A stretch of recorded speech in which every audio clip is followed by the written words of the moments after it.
What up, YouTube? It is your boy Brian Glusevich with Athletic Aesthetics. I hope that you are having a fantastic day. Today, I'd like to talk about effort. It's a subject related to yesterday's topic that I discussed on my Instagram Live. If you're not already following me, go ahead and follow your boy at bglusevich_fit. Link is in the description. So, with that said, let's go ahead and dive into it. Now, a lot of people work out with the mind state that you gotta feel like absolute shit after your workout to make it a good workout, right? You gotta beat yourself up to make it a good workout. You gotta annihilate your muscles, right? You gotta push it to the limit, bro, right? All that macho bullshit. Now, don't get me wrong. After the majority of my leg workouts, I feel like, holy shit, I can barely freaking walk. But let me clarify. The feeling of feeling like shit isn't actually what I'm aiming for, right? When it comes to working out. If you watch people in gyms, oftentimes they'll take themselves to failure. Multiple sets, multiple exercises in a workout, you know? And you'll see them do a rep range of 10 to 20 reps, right? And whatever they burn out at, they burn out at. And they just keep on burning out every single set, and that absolutely zaps their central nervous system. And hey, that's cool. If you want to train that way, it's going to be semi-effective, but I wouldn't say that it's quantifiably efficient compared to what you could be doing.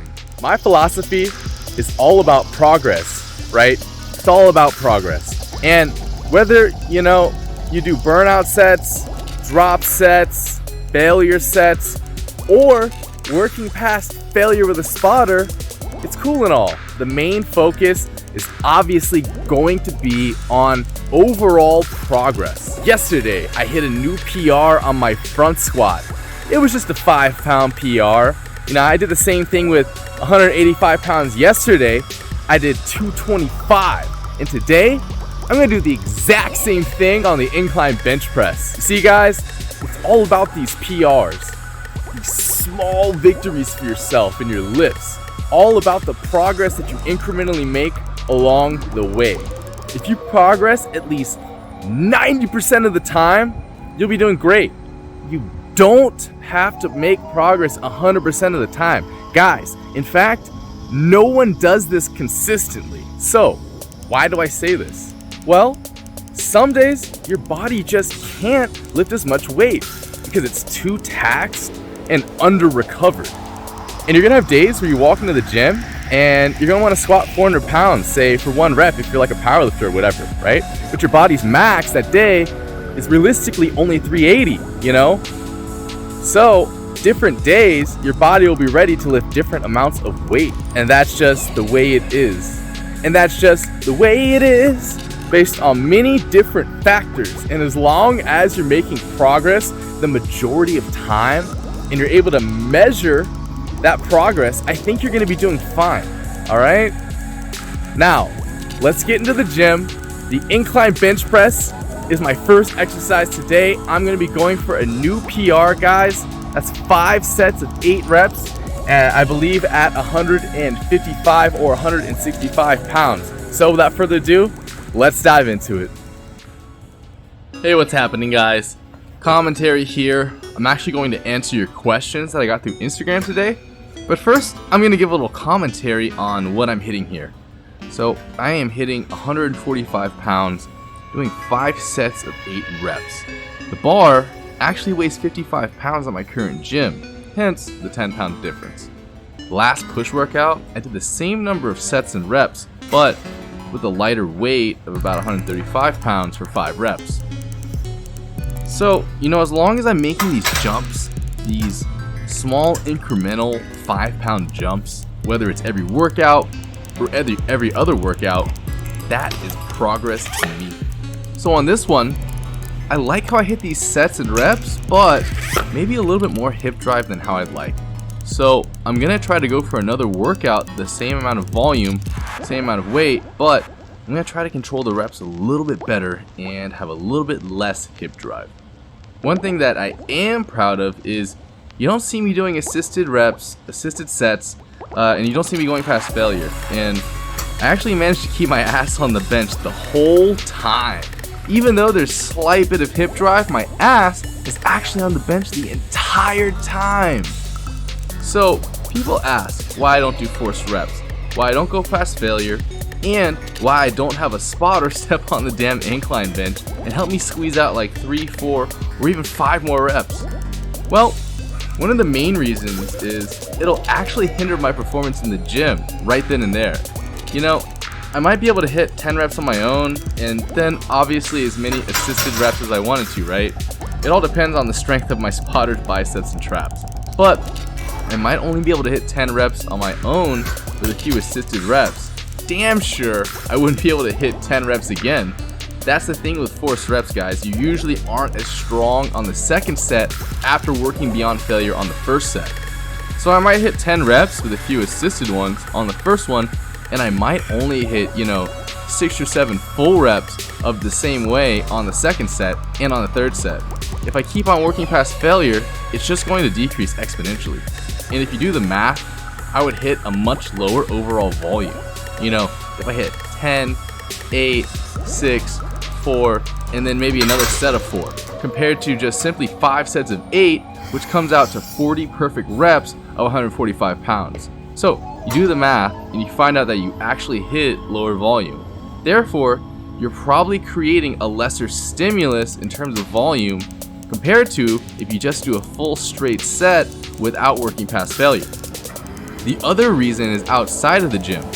If you pretty much take a hit to your central nervous system, essentially what happens is your body is going to have a much harder time recovering for working past failure.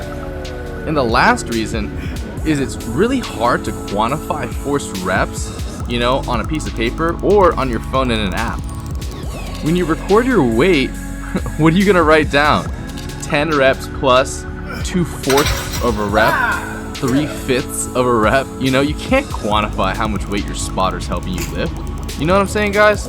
But when you do reps that are all by yourself, you can quantify every rep. You can write down every rep, and you know exactly how much weight you hit. And when you measure something, guys, it becomes manageable, right?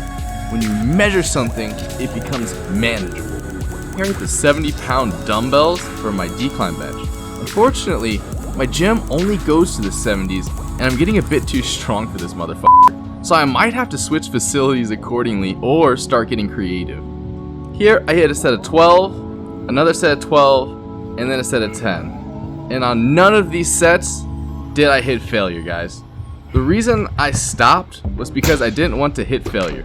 Keep in mind, every single workout, I'm hitting either a greater volume, a greater weight, or both with every single exercise. So there's really no point in hitting failure on my exercises to absolutely just ruin that for myself. I'd much rather just make actual quantifiable progress on paper when it comes to these exercises than feeling like I had a badass workout by hitting failure on every single set. Hopefully that clears the air with those hippie motherfuckers asking about failure and how much effort I put in. Anyways, on the Arnold press, I hit my 40-pound dumbbells for 3 sets of 8. I'm jumping back and forth between 40s and 45s depending on my mood and depending on how I feel. In the next workout, I'm going to jump to 45s and make it the standard. Everything else is rather self-explanatory, right? I hit heavier weights and do more reps and sets. I usually cap it off at like 5 sets of 8 reps for these upper body exercises, or maybe 10 or something like this. Maybe 10 on like a decline skull crusher. But other than that, I don't really do too many reps over the 8 or 10 rep range, and I usually cap it off at a maximum of 5 sets. Now for my homies with elbow problems, tendonitis, that sort of shit, stay away from skull crushers for the most part. Especially don't do them on the flat bench, because you are asking for a one-way ticket to Snap City, and you're not coming back from that. And don't do them with the elbow straight up the way you see me doing it here. It's not because I think this is like the correct form or anything like that. The reason I'm doing this is because this is the form that happens to feel best for me. And it doesn't apply any sort of discomfort to my elbows personally. And that's the whole goal with this. And at the same time, of course, I'm getting a real great tricep workout. So try this out, guys, if you'd like. and please subscribe for more tips and click the notification bell to get notified on my latest videos. Thank you for watching. Let's get back to the video. Alright guys, Q&A time.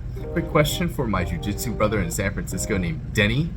What is up, Denny? Missed you, bro. Haven't seen you in a long time. How the hell are you?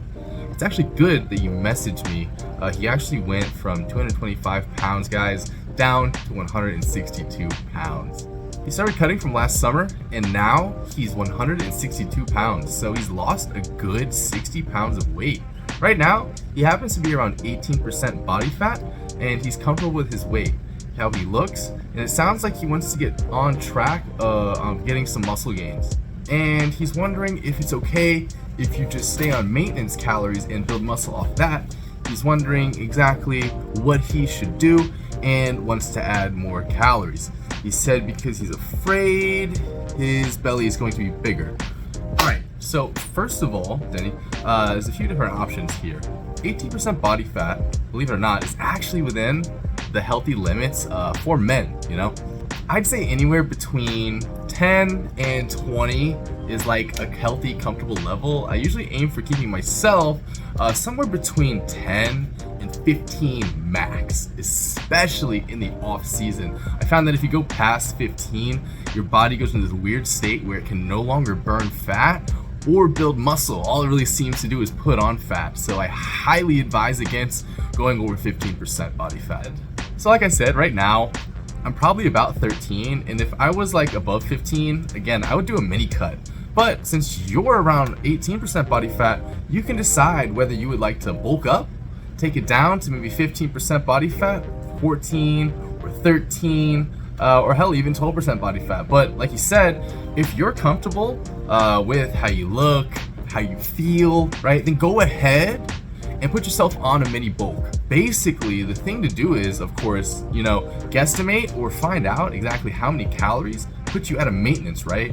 So let's imagine it's 2,000 calories. Put yourself on the smallest surplus possible, theoretically, of course, and it's all theoretical until you actually go ahead and do it and apply this sort of stuff, right? So let's say you're at 2,000 calories, put yourself on 2,125 calories if that happened to be where you're at.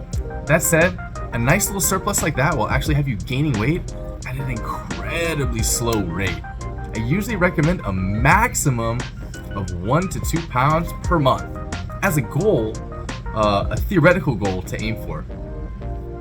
Any more than that, and you're probably doing or getting a little bit more fat than you'd intend to. And if your goal is, you know, long-term muscle, then you're not trying to get big here and now. A slower bulk with slower cuts is honestly the best way to go. And in terms of your fats and your carbs, I really don't know if you're weighing all your food out, tracking macronutrients, doing that sort of thing, or if you're just counting calories by itself. It's totally fine if you're currently counting calories, bro. You don't have to go hardcore, sell your soul to a piece of broccoli, or go hardcore like I am and know exactly where each gram, carb, fat, or protein comes from, all the way down to the individual grains of rice. For men, as long as you're getting 1 gram per pound of body weight, that and you're staying within your caloric goal, you should be doing pretty fine, you know? Like, obviously, don't consume all your calories in the form of fat. Yes, this even applies to all my keto bras out there. Shout out to Big Brandon Carter. Try to consume a majority of them in the form of carbohydrates instead of fat. Stay anywhere between 40, 50, 60, and even 70 grams of fat. For you, this is fine. Try to fit the rest with carbs and hit your motherfucking protein. Enough said. Alright, now Denny, as far as the training goes, it sounds like you're already doing a fair amount of pretty solid training. Or, you kind of already know the ins and outs of working out with weights, obviously. So, just stick towards making progress, more workout towards either getting a heavier weight before, more reps, more sets, etc. Don't work past failure, right? Or don't, think you have to hit failure, or someone has to give you, an extra 5 reps for it to be a good set, right? Like you already heard at the beginning of this video, make a goal for yourself. I want to hit 5 sets at this weight, and then go for that goal. And please, bro, make sure you're working on your entire body. Don't be one of those top heavy, wine glass looking guys that blows over with a strong gust of wind, all right? You don't want to have a strong gust of wind and you're doing the goddamn chicken dance, all right? So if you want an actual program to start today, ones that I recommend would be Lane Norton's PHAT, PHAT, that's Power Hypertrophy Adaptive Training, Jim Wendler's 5-3-1. Now, if you feel like you're in a good phase of just gaining tons of strength, maybe Mark Ripeto's starting strength program would be the one for you. And of course, there's many workout programs out there, right? And none of them are magic. You might have a preference for one or the other, and it just really matters about the main principles, you know? Constantly hitting the gym a certain amount of times a week, working out your full body, compound movements, progressive overloads so that you're getting more reps, more sets, more weights, and once in a while, guys, I know this sounds fucking crazy, but take it easy for a few days or maybe even the whole week. Trust me, you won't lose your gains. Let your body deload and then hit it hard the next week for it to come, because your central nervous system and your muscles will be replenished, ready to rock. So if you have any more questions, Denny, just hit me up. Hopefully I helped you out, bromigo.